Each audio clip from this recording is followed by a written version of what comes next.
Hello guys, welcome to our new video series. आज हम discussion करेंगे एल्गोरिथमिक प्रॉब्लम सॉल्विंग के कुछ मेजर क्वेश्चंस पर।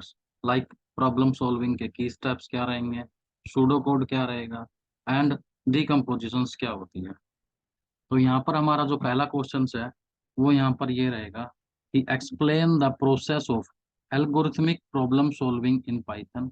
Describe the key steps you would take when approaching a programming problem, from understanding the problem statements to implementing and testing the solutions. Means question ये कहना चाह रहा है कि जो प्रॉब्लम सॉल्विंग है पाइथन में उसके क्या की स्टेप्स रहेंगे from understanding the problem statements, मतलब बिल्कुल बिगिनिंग से भी जो अपनी जो प्रॉब्लम स्टेटमेंट्स है उसको इम्प्लीमेंटेशन से लेकर टेस्टिंग तक के जो स्टेप्स हैं वो हमारे यहाँ पर क्या रहेंगे। तो इसमें जो हम आंसर लिखेंगे वो ये करेंगे कि जो एल्गोरिथमिक प्रॉब्लम सॉल्विंग है वो इन्वॉल्व होती है एक using a systematic approach to design, implement and test solutions to programming problems. ये हमारी एक सिस्टमैटिक अप्रोच रहेगी किसी भी प्रॉब्लम सॉल्विंग को इम्प्लीमेंट करने के लिए, उसको डिजाइन करने के लिए एंड जो उसके टेस्ट सॉल्यूशंस है उनके लिए। ये एक स्टेप बाय स्टेप गाइड है जो आपको प्रॉब्लम सॉल्विंग अप्रोच है, step by step guide on how to approach a programming problem using Python. Means step by step हम हमारी प्रॉब्लम्स को किस तरीके से सोल्व करते हैं।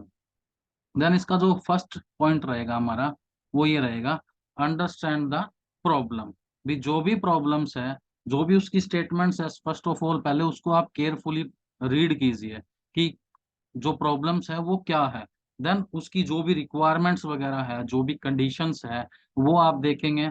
आफ्टर दैट उसके इनपुट और आउटपुट्स कितने कितने हो सकते हैं, कितनी उसको इनपुट्स देनी पड़ेंगी, देन उसकी क्या आउटपुट हो सकती है, what is the main goal of our problems. भी प्रॉब्लम जो है उसका मेन गोल क्या रहेगा, ठीक है। ये हम देखेंगे अंडरस्टैंड द प्रॉब्लम में। सेकंड पॉइंट जो रहेगा इसका वो रहेगा प्लान द सॉल्यूशंस। इसके अंदर हम क्या करते हैं कि जो भी हमारी प्रॉब्लम्स है हम उसको ब्रेक डाउन करते हैं स्मॉलर कंपोनेंट्स के अंदर एंड देन फिर हम क्या करेंगे, उन प्रॉब्लम्स के सॉल्यूशंस को फाइंड आउट करेंगे and how they will fit together to form the complete solution. Then उसके बाद हम ये देखेंगे कि उनको किस तरीके से कंबाइन किया जाए जिससे हमें हमारा कंप्लीट सॉल्यूशन मिल सके। उसके बाद जो थर्ड स्टेप्स रहेगा आपका वो आपका ये रहेगा, choose data structures and algorithms. भी जो हमारी प्रॉब्लम्स है उसमें कौन सा डाटा स्ट्रक्चर्स बेटर सूटेबल रहेगा हमारी प्रॉब्लम के लिए, या उसके लिए कौन सी एल्गोरिथम्स होगी जो बेस्ट रहेगी प्रॉब्लम सॉल्विंग के अंदर। ठीक है, ये हम इसलिए डिसाइड करेंगे ताकि जो हमारी डिजायर्ड एफिशिएंसी है वो मीटअप हो सके और जो प्रॉब्लम की रिक्वायरमेंट्स है वो मीटअप हो सके। ठीक है, उसके बाद हम करेंगे कोड द सॉल्यूशंस। जो भी हमारा सॉल्यूशंस निकाला है हमने स्मॉल स्मॉल प्रॉब्लम्स का, देन उसको हम कोड करना स्टार्ट करें। ठीक है, और कोड में क्या रहेगा, हम क्या करेंगे कि मीनिंगफुल जो वेरिएबल नेम्स है वो रखेंगे। ठीक है, जो मीनिंग होगा जैसे कि रोल नंबर है तो लाइक उसका RN कर दिया इस तरीके से। ये नहीं होगा कि आप अदर कोई टाइप इस तरीके का वेरिएबल रख ले जिससे यूजर को ही बाद में समझना है कि ये वेरिएबल किस टाइप का है। प्रॉपर उसकी इंडेंटेशन रखेंगे। ठीक है, जो भी हम ब्लॉक बना रहे हैं उसका जो भी प्रॉपर इंडेंटेशन है वो रखेंगे, कोई भी इंडेंटेशन से बाहर ना आ जाए। और जो भी कॉम्प्लेक्स पार्ट है उसका प्रोग्राम का कमेंट के थ्रू हम क्या करेंगे उसको एक्सप्लेन करके दिखाएंगे जिससे जो कोड है वो इजीली रीडेबल हो सके, क्लियर हो सके यूजर के लिए भी। कोड लिखने के बाद हम नेक्स्ट स्टेप पे जाएंगे, टेस्ट यूर कोड। भी जो भी हमने कोड लिखा है क्या वो प्रॉपर वर्किंग में है या नहीं। तो इसके कुछ सिनेरियोज होते हैं जिसको हम फॉलो करते हुए हमारे कोड को टेस्ट करते हैं। जो टेस्ट है वो हमें हेल्प करता है catch the bugs and logical errors. जो भी उसके अंदर बग्स या एरर्स आ रहे हैं उनको कैच करने में हमारी टेस्टिंग हेल्प करता है। देन नेक्स्ट स्टेप हमारा रहेगा डिबग एंड रिफाइन। इसमें क्या है कि अगर आपका कोड किसी भी मतलब सभी पासिस में मतलब जो भी हमने टेस्ट किए हैं उनमें फेल हो जाता है, मीन्स उसमें कोई ना कोई बग है, तो हम क्या करेंगे उसको डिबग करेंगे, आइडेंटिफाई करेंगे कि किस रूट को मतलब रूट कोज क्या है उसका, भी जो बग आ रही है वो किस कारण आ रही है वो हम पहले उसमें आइडेंटिफाई करेंगे। फिर उसको रिमूव करेंगे and refine your code until it produce correct result for all the test cases. बार बार उसको ये चेक करते रहेंगे, डीबग करते रहेंगे जब तक कि वो करेक्ट रिजल्ट हमें प्रोड्यूस करके ना देगा। देन हमारा जो नेक्स्ट स्टेप है वो रहेगा आपका ऑप्टिमाइज। ऑप्टिमाइज इफ नेसेसरी, अगर जरूरत है तो ही करेंगे। इसमें हमारा क्या रहता है कि जो हमारी टाइम कॉम्प्लेक्सिटी होती है उसको इम्प्रूव करने के लिए, साइज जो होता है मेमोरी यूजेज, जो मेमोरी यूज कर रहा है उसको रिड्यूस करने के लिए, या कई बार ये ऐसा पार्ट हो जाता है जो अननेसेसरी हो जाता है, जो अननेसेसरी ऑपरेशंस है उसको अवॉइड करने के लिए कोड को ऑप्टिमाइज किया जाएगा। Then last and final steps हमारा रहेगा रिव्यू एंड डॉक्यूमेंटेशन। सब भी जो भी हमने एक बार हमारा कोड बनाया है, वन लास्ट टाइम एक बार हम उसको फिर से चेक करेंगे क्या हमारा जो कोड है वो वेल स्ट्रक्चर्ड है, रीडेबल है, ये जो भी कोडिंग स्टैंडर्ड है उसको फॉलो कर रहा है या नहीं कर रहा है। ठीक है। और उसकी एक डॉक्यूमेंटेशन तैयार करेंगे। डॉक्यूमेंटेशन में क्या रहेगा कि जो भी हमारा कोड है वो किस तरीके से काम कर रहा है, कौन कौन से उसके अंदर फंक्शंस हैं, उन फंक्शंस का क्या काम है, और इम्पोर्टेंट डिजाइन डिसीजंस क्या क्या है, उसमें इम्पोर्टेंट जो डिसीजन मेकिंग स्टेटमेंट्स हैं वो कौन कौन सी है। तो ये हमारा फर्स्ट क्वेश्चन था। इसके ये कुछ की स्टेप्स है जो आपको ध्यान में रखने हैं। सबसे पहले आपका रहेगा अंडरस्टैंड द प्रॉब्लम। प्रॉब्लम को आप अंडरस्टैंड करेंगे। देन प्लान द सॉल्यूशंस, उस प्रॉब्लम के लिए क्या क्या सॉल्यूशंस होते हैं उनको प्लान करेंगे। Choose data structures and algorithms, उस प्रॉब्लम के लिए कौन सा डाटा स्ट्रक्चर बेस्ट सूटेबल है वो रखेंगे। देन उसके बाद कोड करेंगे हम। कोड करने के बाद कोड को टेस्ट किया जाएगा कि वो प्रॉपर वर्किंग में है या नहीं, कोई एरर वगैरह है तो उसको डिबग करा जाएगा। एंड फाइनल आपका review and documentation, at the end उसका हम रिव्यू लेंगे लास्ट टाइम और उसकी एक डॉक्यूमेंटेशन क्रिएट करेंगे। जो हमारा नेक्स्ट क्वेश्चन है वो ये कह रहा है कि how we can represent an algorithm using pseudo code and flow chart. भी कोई भी अगर आपके पास एल्गोरिथम है, आप उसका सूडो कोड और फ्लो चार्ट किस तरीके से क्रिएट करोगे। सूडो कोड जो होता है आपका वो बिल्कुल इंग्लिश लाइक स्टेटमेंट्स होता है, इंग्लिश लाइक स्टेटमेंट। और जो फ्लो चार्ट है वो आपका ग्राफिकल रिप्रेजेंटेशन होता है, ग्राफिकल रिप्रेजेंटेशन ऑफ कोड। ठीक है, या आपकी प्रॉब्लम्स बोल सकते हो। तो जैसे कि यहाँ पे एक एग्जांपल है, यहाँ पे एक फैक्टोरियल ऑफ ए नंबर का हमने क्या लिखा है, एल्गोरिथम लिखा हुआ है। इसमें देखिएगा कि एल्गोरिथम आप इस तरीके से लिखते हैं स्टेप बाय स्टेप। भी सबसे पहले हम स्टार्ट करेंगे, फिर रीड करेंगे एक नंबर को एन को, फिर इनिशियलाइज करेंगे कुछ variables like i is equal to one, fact is equal to one.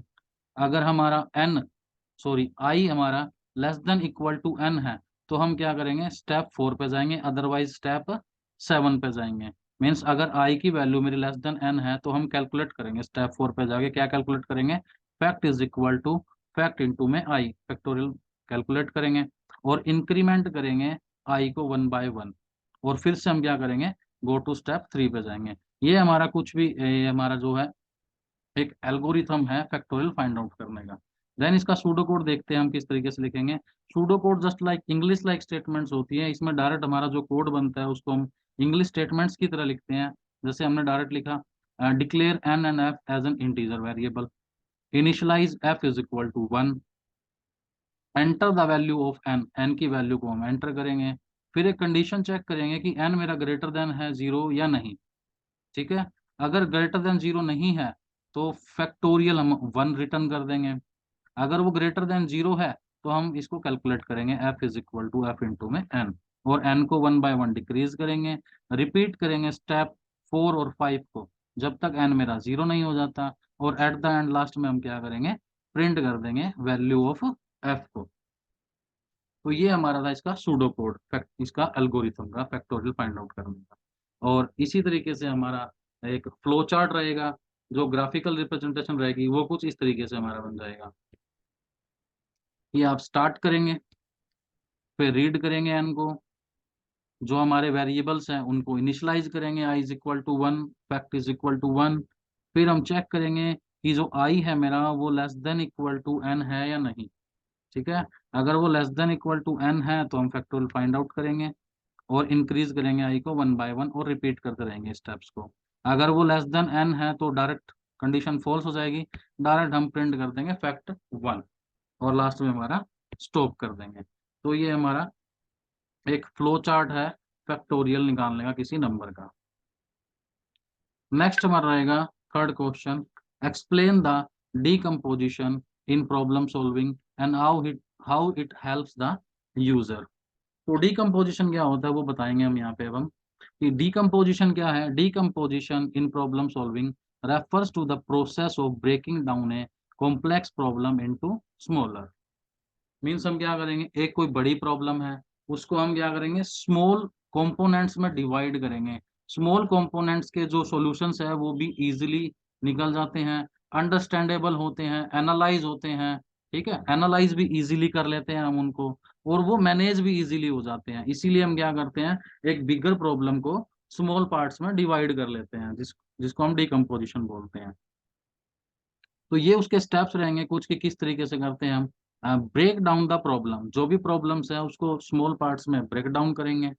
फिर आइडेंटिफाई द सब प्रॉब्लम्स, जो भी स्मॉल स्मॉल पार्ट्स हैं उनकी जो जो प्रॉब्लम्स हैं उन सबको आइडेंटिफाई करेंगे। सोल्व सब प्रॉब्लम्स इंडिविजुअली, मीन्स उन सभी प्रॉब्लम्स को अलग अलग हम सोल्व करेंगे। एंड आफ्टर दैट लास्ट में हम क्या कर देंगे, उसको कंबाइन कर देंगे। कंबाइन करेंगे सभी प्रॉब्लम्स को, हमारा जो पूरी प्रॉब्लम सॉल्विंग की टेक मतलब जो डिजायर्ड आउटपुट थी उसको लाने के लिए। तो ये हमारे 3 क्वेश्चंस थे यहाँ पे। आपको कोई भी क्वेश्चन पूरा 10 नंबर का नहीं मिलेगा, आपको दिए जाएंगे वो कुछ एक पार्ट्स में। ठीक है गाइस, और आप उसको ट्राई कीजिए, प्रैक्टिस कीजिए करने की, कि अगर वो 10 नंबर का क्वेश्चन दे रहा है तो आप उसको A4 साइज पेज के दो दो पेज पे, A4 साइज के 2 पेज पे आगे पीछे राइट करने की कोशिश करें, लिखने की कोशिश करें, पूरा करें उसको। ठीक है, अगर वो 5 नंबर का दे रहा है तो आप A4 साइज का एक पेज लीजिए, उसमें आगे पीछे लिखिए। अगर वो 2 नंबर दे रहा है, 2 नंबर का क्वेश्चन दे रहा है, तो आप उसको हाफ पेज पे लिखने की प्रैक्टिस कीजिए। थैंक यू गाइस, मिलते हैं अगली वीडियो में।